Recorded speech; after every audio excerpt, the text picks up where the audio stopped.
Assalomu alaykum. Pak muxlislari, sabrli, toqatli, har gal mendan nima bo'ldi S21 deb so'raydigan muxlislar. Mana S21 va S21 Plus ikkita smartfon birdaniga bugun sizlarga ko'rsatiladi, aytib beriladi va men o'z fikrlarim bilan bo'lishaman. Ketdik. Albatta bu smartfonlar taqdimotidan keyin juda ko'p vaqt o'tdi. Adashmasam 2 oydan ko'p vaqt o'tdi. O'zim taqdimotida qatnashdim. O'shanda qo'limda edi. Afsuski keyinchalik menga shu obzor uchun berishmagani uchun kechikib qoldi va o'zimni ham esimdan chiqib ketdi.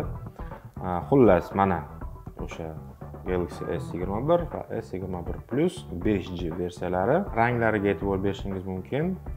Sal noodatiroq ranglar, lekin o'zingizga mos ranglarni mana bu ranglar orasidan tanlashingiz ham mumkin.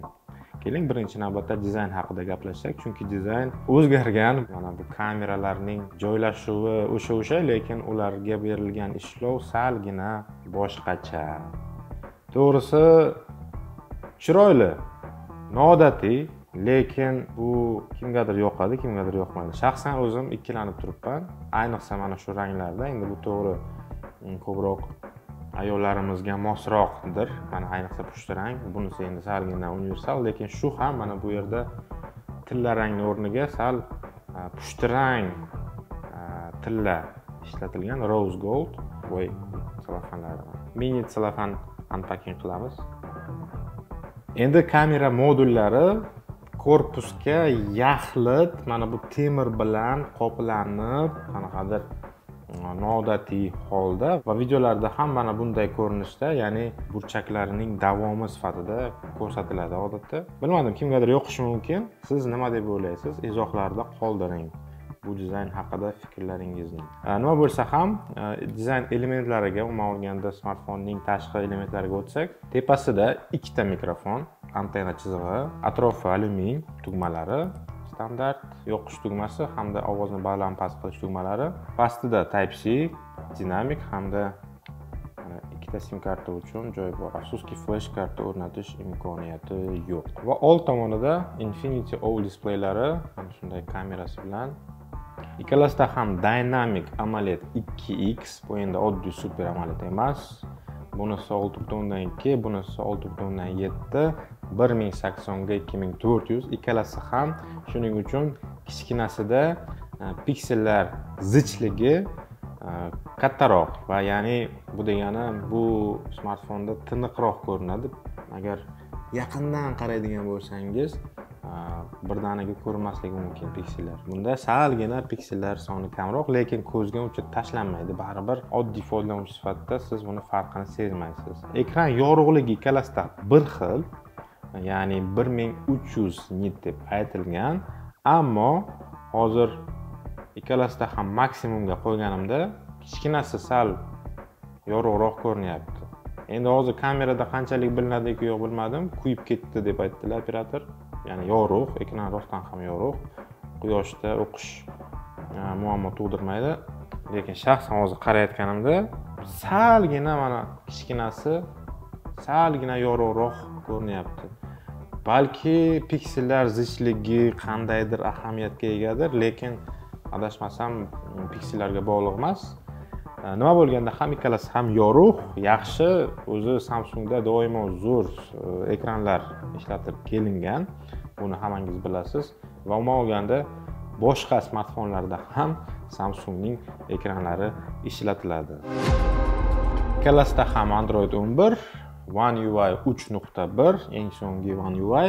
Ishlashlari yanada yaxshilangan, animatsiyalari, qanaqadir effektlari endi sal ko'zga qulayroq, sal chiroyliroq ko'rinyapti. Umuman olganda One UI obolochkasi menga eng bir yoqadigan obolochkalardan qulayligi jihatdan. Protsessor O'zbekiston uchun Exynos 2100 yoki 2100 5 nanometrli va ishlashi zo'r albatta, hech qanaqa muammo tug'dirmaydi, ammo AQSh va Xitoy uchun Snapdragon 888 ishlatiladi. Sizga Snapdragonli smartfon kerak bo'lsa, uni AQShdan buyurtma berish kerak bo'ladi. O'zbekistonda shu global versiyasi, ya'ni Exynos'li. Ikkalasining ham operativ xotirasi 8 GB, doimiy xotirasi 128 yoki 256 GB. Ikkalasining ham prosessorlari, ko'rsatkichlari bir xil bo'lishiga qaramasdan, men bularni Geekbench'da sinab ko'rganimda, kichkinasi 587 ga 2396 ko'rsatyapti, kattasi 945 ga 3332 ko'rsatyapti. Vaholanki ikkalasida ham bir xil prosessor, bir xil operativ xotira o'rnatilgan. Ko'rsatkichlar jihatdan g'alati, chunki 2300 bilan 3300 ning orasida 1000 ball farq bor. Lekin o'yin o'ynashlarda, mana hozir ham ko'rsataman, Asfaltni yuklab oldim. Hech qanaqa muammosiz ikkalasida ham mana bir xil tezlikda ochiladi. Bir xil tezlikda dedim, lekin qarang, kichkinasida sal sekinroq ochilyapti. Qaysi biri tezroq ochiladi? Kattasida tezroq ochildi. Asfalt 9 o'ynayapman. Kichkina versiyasida hech qanaqa qo'shishlarsiz barcha grafikalari zo'r ko'rsatilyapti. Mayli, keling, agar sizga bu juda qiziq bo'ladigan bo'lsa, kichkina bir speed test uyushtiramiz.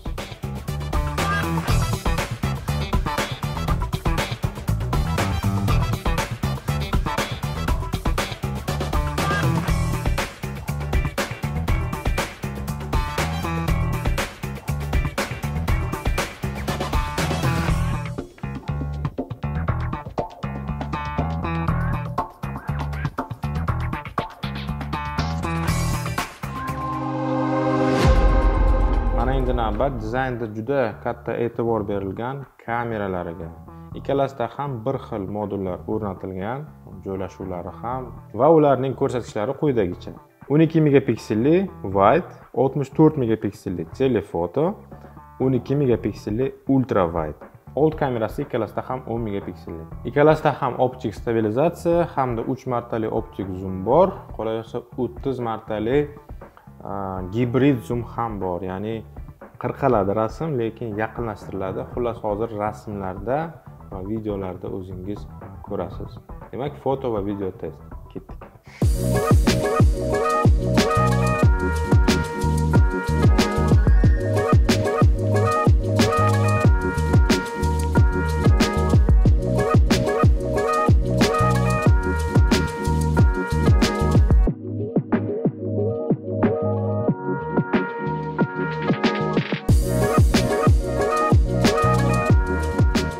Full HD 60 fps.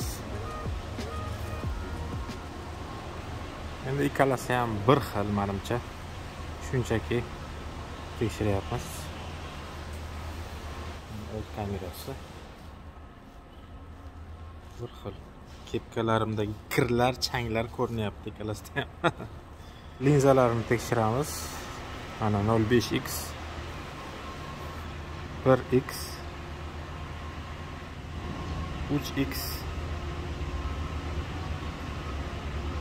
Yana kattalashtirsa bo'ladi, 12x gacha. Hozir standart stabilizatsiyasi, qo'shimcha stabilizatsiya. Ancha yaxshiroq stabilizatsiya, lekin kadr salgina qirqiladi. Shuning hisobiga stabilizatsiya qilyapti.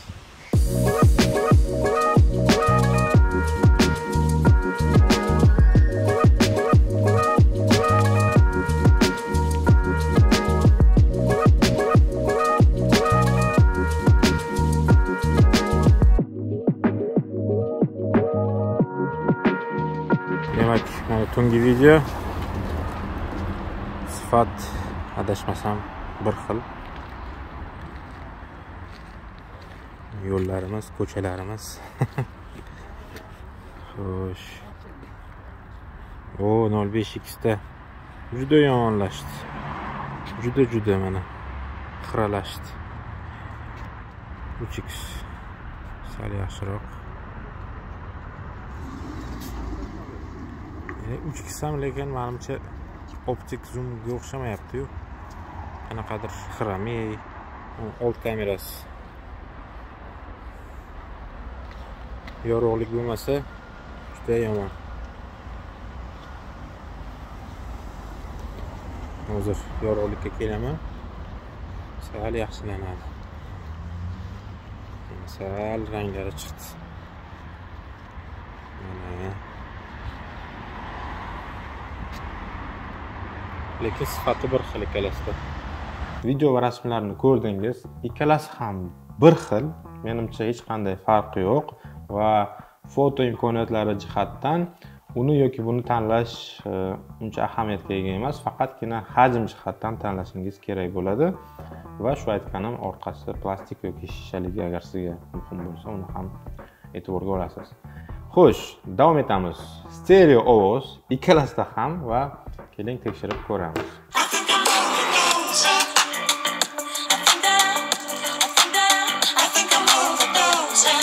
Endi kichkinasi.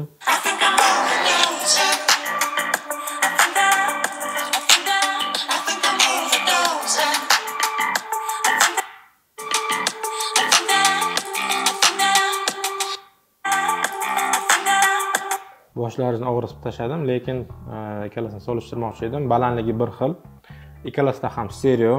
Past chastotalar pastdan chiqadi va yuqori chastotalar yuqorisidan, mana bu gaplashish uchun mo'ljallangan dinamikdan chiqadi. Alohida tepasida dinamik yo'q. Ikkalasida ham ovoz sifati juda yaxshi. O'zi Samsunglarda doimo ovoz yaxshi bo'lgan.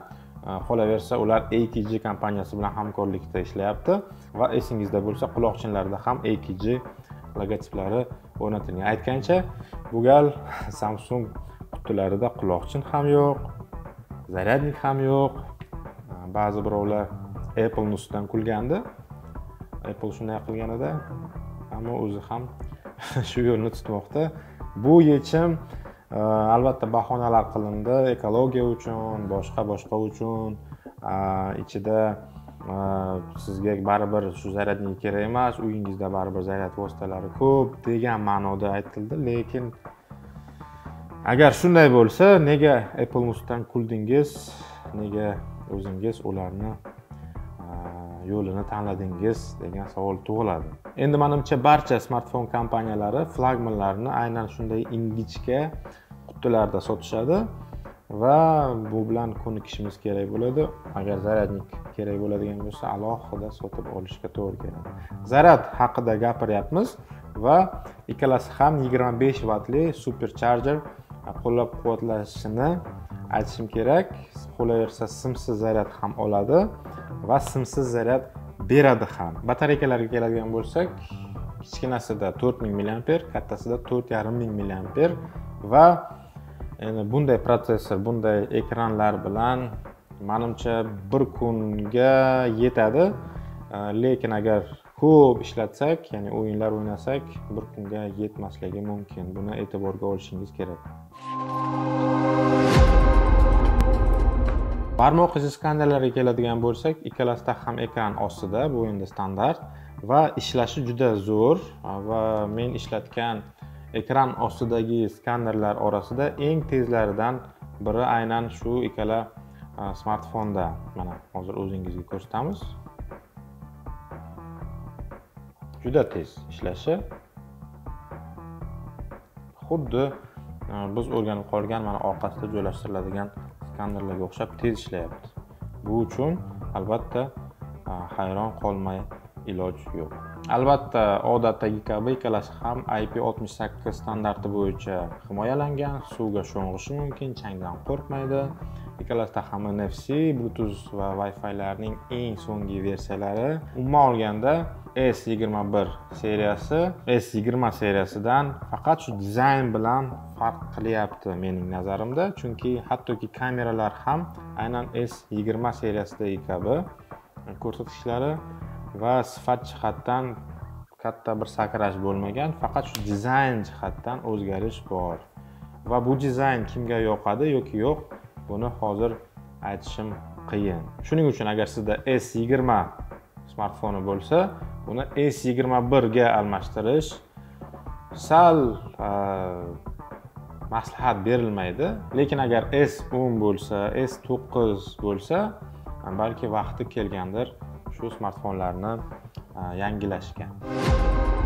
Endi eng asosiy va qiziq bo'lgan ma'lumotlardan biri smartfonlarning hozirgi bozorda narxlari, ya'ni O'zbekiston bozori nazarda tutilyapti. S21 128 GB 5G versiyasi 9.400.000 atrofida, S21 Plus 128 GB 5G versiyasi 11.200.000 atrofida. Demak, orasidagi farq sezilarli va S21 kichkinasini tanlaganda ancha pul tejab qolish mumkin.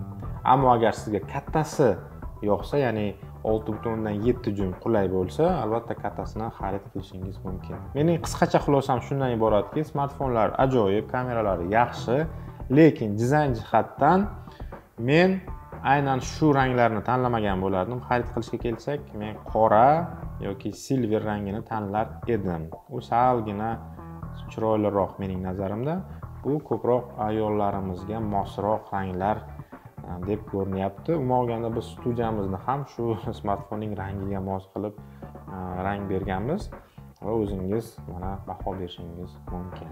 Albatta bular orasida eng qimmat varianti bor. Bu ham bo'lsa S21 Ultra va aynan o'sha ko'pchilikka qiziq va u smartfon haqida biz keyingi videoda gaplashamiz va mana bu S21 Plus bilan solishtirib ko'ramiz, chunki narx jihatdan orasida farq bor, lekin hajm jihatdan va umumiy ko'rinish jihatdan bir-biriga o'xshash. Shuning uchun qaysi birini tanlash mumkinligini keyingi videoda bilib olasiz. Agar sizga bu video yoqqan bo'lsa, iltimos izohlarda o'z fikrlaringizni qoldiring, albatta like bosing, kanalimizga obuna bo'ling. Keyingi videoda biz S21 Ultra haqida gaplashamiz. Shuning uchun qo'ng'iroqcha tugmasini bosing va bu videoni birinchilardan bo'lib ko'ring. Ajratgan vaqtingiz va e'tiboringiz uchun tashakkur. Siz bilan boshlovchi Umid Gafurov va kamera ortida Akmal Abdullayev edik. Barchaga rahmat. Ko'rishguncha. Paka-pak.